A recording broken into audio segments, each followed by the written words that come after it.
Scott, it's a nice and sunny day that's ended in a 1-1 draw here at home against Farnborough. 1-0 down at the break, turned around by a fabulous effort in the end from Slavy Sparsov.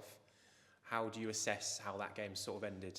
Yeah, first half I thought we were really good. I thought we were unlucky to maybe not get a penalty, possibly two. I'll watch it back, and if I'm wrong then I'll apologise, but I thought at least one of them was. But we found ourselves behind, arguably against runner play maybe. I thought we had the lion's share of territory and possession, and I thought we looked a real threat. I thought David Ogbonna from minute 1 to minute 9, he was absolutely superb. We knew that when we saw Alfie Tuck lining up at left back, he's a central midfielder, and it's not easy to go and play there. And I think playing against someone like David, who just gets at you for 90 minutes, is tough. So we know that we played pretty well in the first half, then we found ourselves one behind. Really disappointing goal. I think David slipped the lad in accidentally. We didn't recover quickly enough, and then we lose a header at the back post. But overall, I thought we defended really well. I think they got in on one other occasion in the second half. But like I said, going in at half-time 1-0 down, the reaction was great. I thought the first 20-25 minutes of the second half, we were really front foot. We remained positive at half-time, and I thought we deservedly got our equaliser, and it was a great goal. I think David's won the ball by our dugout. He slipped Slavy in, and Slavy in those situations is very, very good. Little foot roll on the ball, and he's found the opposite sort of middle top corner, and it was a deserved effort, and a deserved goal in my opinion. So overall, we take a point, which is probably a fair result in the end. They had some good chances in the second half. David's hit the bar with a header. We've had a couple of sort of goal-mouth scrambles. So yeah, overall, really pleased. And obviously, of course, it was a little bit of a much changed defence today. Of course, Edon wasn't playing today. I'll ask you in a moment just to clarify why that was. But also, we had Guy come back into the side today as well. What did you make of his performance today? Yeah, no, so Guy's not played since the Eastbourne game. He's trained once. I think this was the match that he sort of earmarked, that he wanted to get back for obvious reasons, against his former club. And I thought he was brilliant. Typical Guy Hollis performance. He said to me after 75 minutes that he's sort of emptied his tank in terms of what he's got left, but he gets through the game for you, and he gives you everything, and that's why we brought him back to the club. I thought he'd done really well today.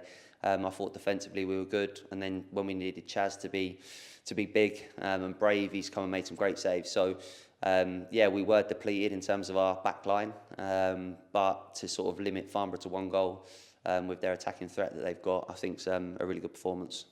And just very quickly then, we heard obviously about Dan Bayliss being out for the rest of the season. What more can you give us, just a little bit of an update, as I think he did have an operation, I believe, on Thursday? Yeah, so he's had an operation Thursday morning, which has all gone well, which is great. He was here today in good spirits, but he's going to be out for the remainder of the season. People were laughing and joking, saying, can you get back for the last game? But listen, he's had a head injury. He's had a serious operation. So they've managed to pop the bone back out and make his face look beautiful again. So no, that's a massive loss to us. Of course it is. With Guy's long throws, with Bayliss being on the pitch, it's another aerial threat. Defensively, he's obviously sound. And then obviously we didn't have Ed on today either. So that was an agreement that when we signed Ed on, he wouldn't play against Farnborough. And we stuck to it. It was a gentleman's agreement, and that's fine. So there's no sour grapes or anything.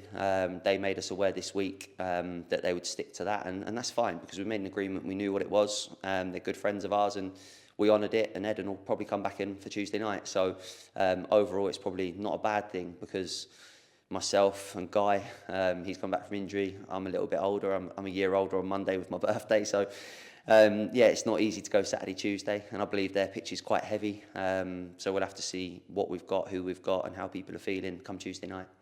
And just to swing it back round then to David Ogbonna, who you've already mentioned a few times, you must be happy with the way he performed across the entire 90 minutes today. Yeah, he's done 180 minutes. Last Saturday he was superb. Today he carried it on. I'm really, really pleased for David, because, like I said a few weeks ago, he's been beating himself up that he's maybe not hit the heights of last season, but he's still young. He's 23, I think, now. He's going to be inconsistent at time, and that's absolutely fine.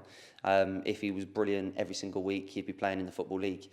So he's going to make his way slowly but surely. I think he's a super talent, and he's a great lad, a lovely, lovely person. So I'm really pleased for him today. I thought he was well worth man of the match, but I also thought everyone else was probably an 8 out of 10 as well. In really tough conditions, when you've been used to playing in the cold, wet weather for many months, and then the sun comes out, and it's always a lot hotter on our pitch with the sun reflecting off the surface. You can feel it. So I'm sure people will sleep well tonight, but we need to make sure that we rest and recover for a big game at Bath, where it's always tough. But if we can go there and get something, then great. And just quickly then, before I do ask you about your birthday reservations and obviously Tuesday night's game at Bath, just a couple of more absentees that were noticed today. Dan Roth being one of them, and also Sam Evans. What more can you tell us about those two? Yeah, Dan Roth got injured on Thursday night, which was a real shame.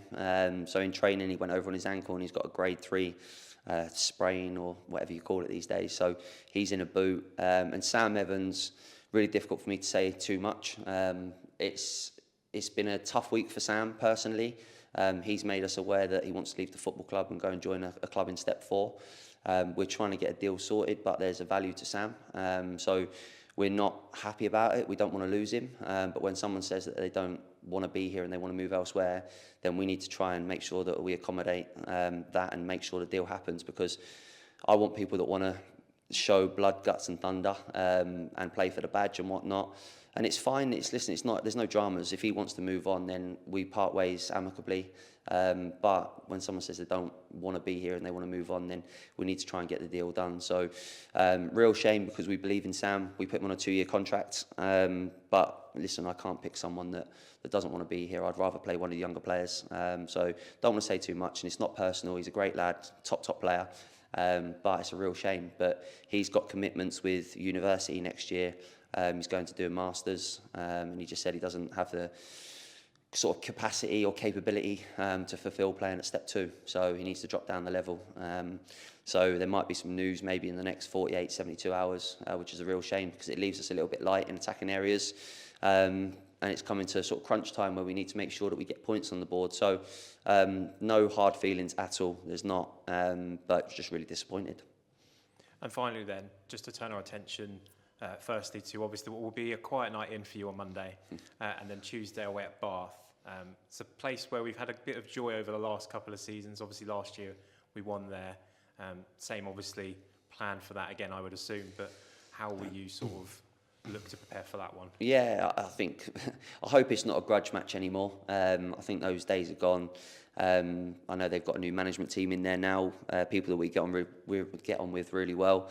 The conditions are meant to be really poor down there at the moment, and there's probably no slight on the groundsman or anything like that. The English weather has taken its toll. So we need to pick a team that can go there and have a fight. It will be aggressive, it will be physical. They're a good side. They're right behind us in the league, I think, still after today. So it's going to be tough. But listen, this league's relentless. I think to play 46 games as a part-time footballer, as a semi-pro, alongside work, it gets to the point now where sometimes it's the survival of the fittest, and who can go to the end. And I believe in the boys. I back the boys, that they can do that. We've got a really fit group, like I said. I sound like a bit of a broken record saying that, but our energy levels are really good. But at the moment, we are down to the bare bones a little bit. We've got 3 18, 19-year-olds on the bench, but that's good. It's great. We didn't manage to get them on today, but hopefully if we can get ourselves safe sooner rather than later, then we can give out some debuts or some full debuts to some of the younger lads that really deserve it. And, well, thank you again, Scott, for your thoughts this afternoon on the draw here at Arbour Park, and we look forward to seeing you on Tuesday after, of course, your birthday celebrations for that game away at Bath. Cheers, Connor. Thank you.